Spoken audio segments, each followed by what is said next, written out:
Bax, hava ilə gəlirsə, bu müdafiəsinin yanında yerə düşməməlidir benim.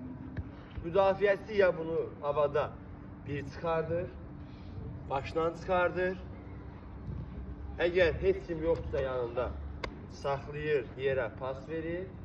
Yoxdursa kontrol edir, o da baxır. Amma hücumçu varsa yanında 3-4 metrdədirsə, yox. Çıxardır çalışdığı qədər. Bir də bir nəfər topa çıxırsa, başla oynamalı. Gəl. Avtomatik sil buraları var. Ay sağ ol. Bu olmaz. Bu topa çıxırsa, mənəm də məsəl üçün. Bax, məsələn, gəl ora, gəl bizə. Onu seçmə. Bax, seçəyən orada.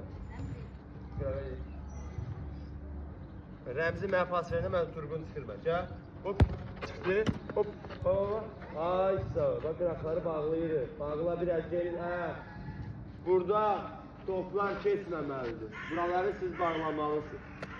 Başa düşdünüz?